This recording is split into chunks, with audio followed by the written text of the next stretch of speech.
오늘은 개념 있는 그리스도인 시리즈 19번째 시간입니다.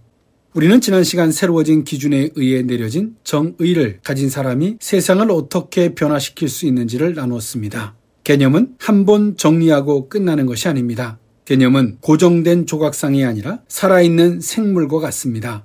삶이 변하고 관계가 깊어지고 신앙이 성숙할수록 우리는 과거에 정의 내렸던 개념들을 되짚고 점검하며 다듬어야 합니다. 어린아이가 생각하는 부모의 사랑과 부모가 된 후에 이해하게 되는 부모의 사랑은 말은 같지만 깊이와 적용 방식이 완전히 다르게 됩니다.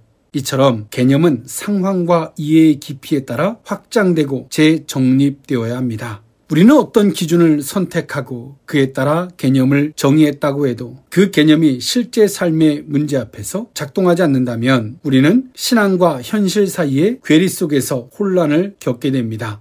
하나님께서 아브라함에게 내가 네게 아들을 주리라고 약속하셨을 때 그는 그 약속을 자신이 원하는 시간 안에 현실을 가능한 방식으로 성취되어야 할 목표로 이해했습니다. 그리고 오랜 기다림 끝에도 아내 사라는 자녀를 낳지 못했고 결국 아브라함은 사라의 종 하갈을 통해 이스마엘을 낳았습니다.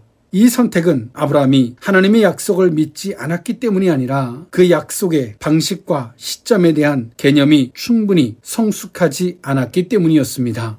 그러나 하나님은 다시 나타나셔서 창세기서 17장 21절에 내가 정한 때에 내 아내 사라가 내게 아들을 낳으리라고 분명히 말씀하셨습니다. 이 말씀을 통해 아브라함은 하나님의 약속은 인간의 방식이 아니라 하나님의 주권과 시점 속에서 성취된다는 기준을 배우기 시작합니다. 마침내 100세의 이삭을 얻은 아브라함은 단지 아들을 얻었다는 차원을 넘어 약속이라는 개념 자체를 하나님의 약속은 하나님의 방식으로 하나님의 때에 성취된다는 개념으로 새롭게 이해하고 정립하게 되었습니다. 그리고 결정적인 장면은 하나님께서 아브라함에게 약속의 성취로 얻은 자식 이삭을 번제물로 바치라고 하시는 사건에서 볼 수 있습니다.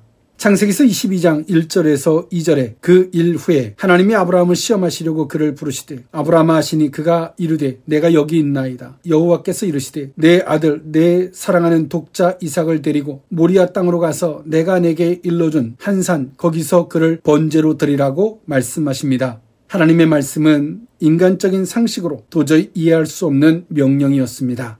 그러나 아브라함은 이제 약속을 바라보는 기준이 주의 말씀을 바라보는 기준이 완전히 달라져 있었기에 순종할 수 있었습니다. 이는 약속의 성취로 주어진 이삭보다 하나님에 대한 신뢰가 그의 심령 안에 더 크게 자리 잡고 있었음을 볼 수 있습니다.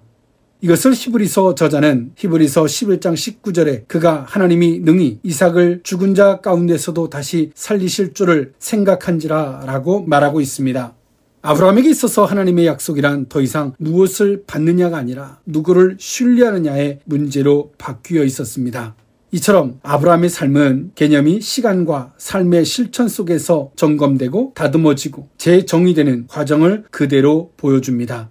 그가 처음 약속을 받았을 때와 이삭을 번제로 바치라 할 때의 약속이라는 말은 같은 단어지만 전혀 다른 깊이와 신앙의 무게를 가진 단어가 되어 있었습니다.